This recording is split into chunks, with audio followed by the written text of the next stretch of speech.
अकबर के दरबार में 3 मूर्तियां लेकर आया, एक ही धातु की, एक ही वजन, एक ही जैसी उनकी नक्काशी, कोई पहचान न सके।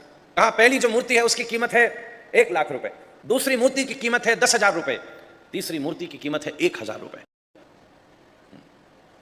ये बताइए इन मूर्ति में दाम का अंतर किस कारण से पड़ा?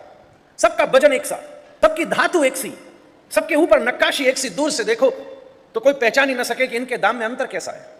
बड़ी देर तक सब लोग लगे रहे, तब अंततोगत्वा अकबर के दरबार में बीरबल ही सबसे बुद्धिमान था। उससे कहा आप ही कोई निष्कर्ष निकालिए। बीरबल पास जाके उस संपूर्ण मूर्ति का अवलोकन करते थे तो ध्यान गया कि मूर्ति के कान में छोटा सा छिद्र है।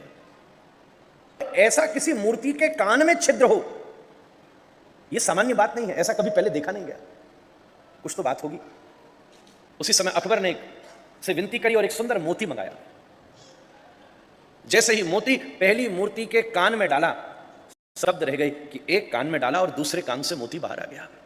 थोड़ी देर में दूसरी मूर्ति के कान में मोती डाला, जैसे ही एक कान में मोती डाला उसी समय मुख से बाहर निकल गया। अब तो उत्साह और बढ़ गया और बढ़ गया। तीसरी मूर्ति के कान में जैसे ही मोती डाला, ठीक उसके भीतर चला गया। बीरबल ने कहा इसी कारण से इन 3 मूर्तियों में अंतर है। पहला वो कान वाला है जो एक कान से सुनता है और दूसरे कान से निकाल देता है, दूसरा वो श्रोता है जो एक कान से सुनता है और मुख से बाहर निकाल के बाद, पर तीसरा सबसे सर्वोत्तम श्रोता कौन सा है? जो एक कान से कथा सुनता है और अपने जीवन में अभ्यास और आचरण के द्वारा उतार लेता है। इसलिए ये कर्ण की भूमि है।